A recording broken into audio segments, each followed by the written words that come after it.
everybody, FunReviews here, and today I will be reviewing my very first Xbox One game, Halo 5 Guardians. Now let's start off with the elephant in the room. How did I get this game out so quickly right after I reviewed Star Wars Battlefront? There's a simple explanation for that. Whilst I was recording my Star Wars Battlefront review, I was simultaneously playing through Halo 5. Thus, I could get my Halo 5 review out as soon as possible to make way for a much larger review on Fallout 4, which is going to take me days, if not weeks, to put out. So, let's start off my review of Halo 5 Guardians. So, let's start off with the story. Halo 5 takes place shortly after Halo 4. Cortana has vanished, or is presumed dead, whilst, for some reason, a newcomer named Locke takes centre stage with his firing team Osiris. Whilst he gets all the focus, Master Chief, the reason I bought this game, is relegated to the side. That makes no sense. But this game is still enjoyable because of it. Our game starts off with a pretty awesome opening cutscene simulating war going on.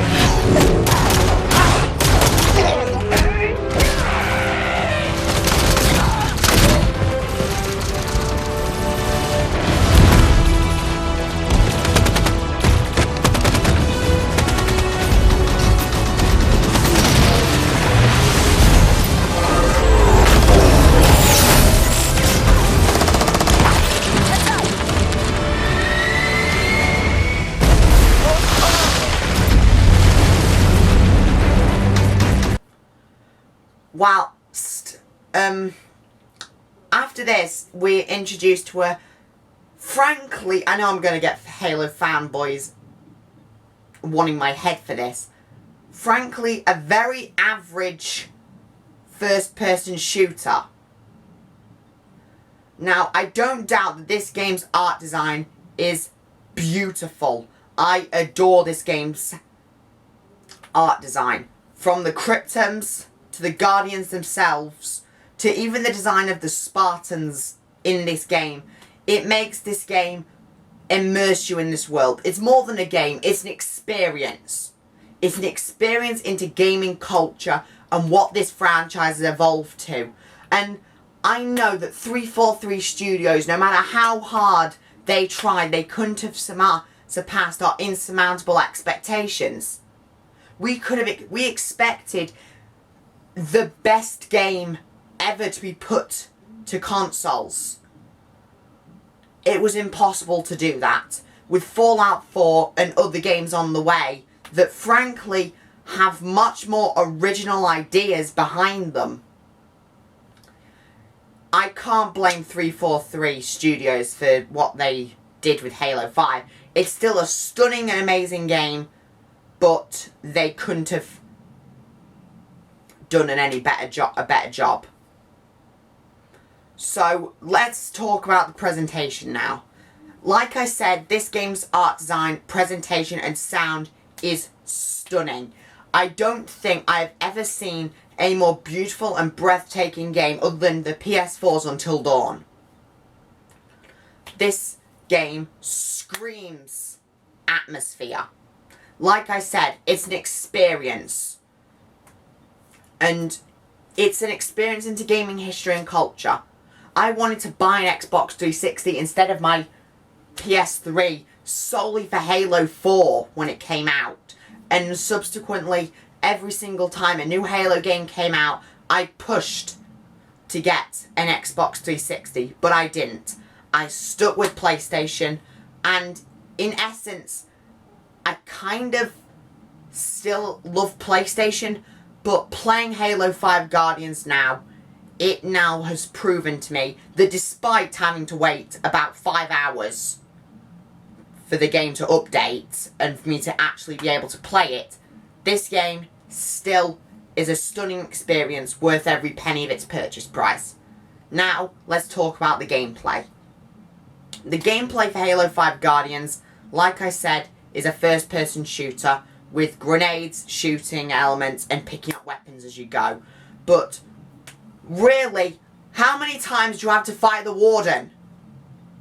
I could have sworn I fought him 7 or 8 times, not including the amount of him there is.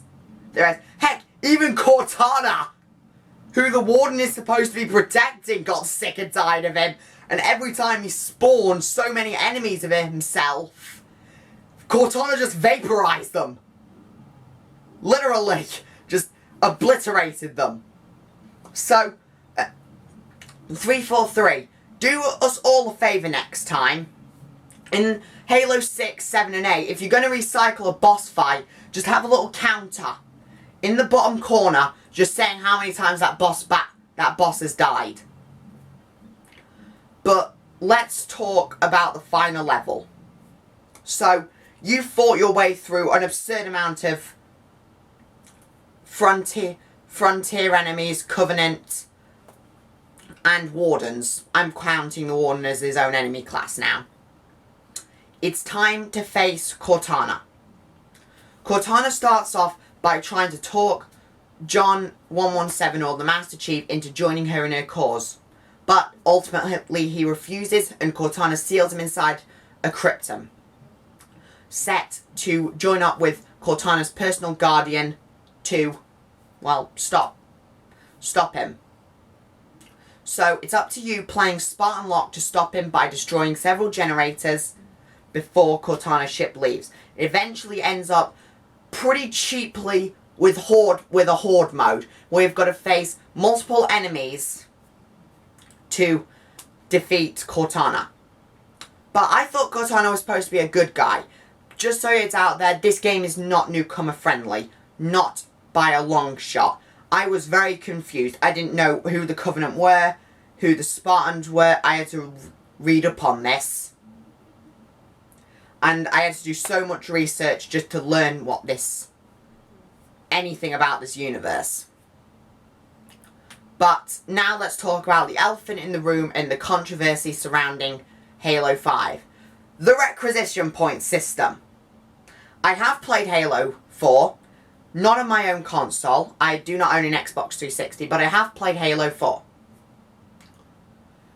It never had a requisition point system. The reason I'm stuttering now is because I'm trying to avoid breaking out into an angry rant, because I just did one last episode. But you know what? Let's go into rant mode. Why the hell are there requisition points? I know why. To squeeze money out of us. I flat out refuse to spend a penny more on this game. I will continue to play Halo 5 Guardians after this review, along with I'm still playing Star Wars Battlefront after this review. But I will not be spending a single penny on those requisition points for card packs. Everyone complained that Star Wars Battlefront had card packs, but it's just accepted with Halo. Now I know I'm going to have every single Halo fanboy wanting me dead for this, but this isn't 343. This isn't Halo's decision. It's corporate's. It's Microsoft's decision. And I want these requisition points gone for Halo 6. And 7 and 8. And of course there's going to be more than one Halo after this. They'll find a new way. And that ending. Oh, that ending. Spoilers here since we are still in the final level. Spoilers for the ending of Halo 5 Guardians. This game's ending ends so abruptly, as if 343 Studios knows there'll be a sequel. which we all know there will be a sequel. But this game ends with Cortana in her personal guardian trying to collect the Master Chief again. And it ends off with the UNSC Infinity jumping into slip space to get away from Cortana, who is following, and that's the end of the game. That's how it ends. But now let's talk about the multiplayer mode. Halo 5 Guardians multiplayer mode is spectacular. I love it, I love it, I love it. With Arena, Warzone, Forge, Custom Map, and Personal Spot and Customization. I love this game's multiplayer mode. But now, it's that time again. It's time for the final rating. Giving Halo 5 a rating is a tough one. On one side, you've got a beautifully crafted story with the presentation. I want to give that aspect of it a high rating. But then again, you've got the gameplay being average at best, and the ending with the requisition points. I'm going to give it a 7 out of 10. It's a great game, but you should wait. And I know people are going to say, oh, you're just going to give every game a 7 out of 10. I just think that this game is the definition of a 7 out of 10 again. It's a great game, but you should wait for a price drop. But if you're a Halo fan, you've probably already bought and played Halo 5 already. So, I'll see you guys on the next Fun Reviews.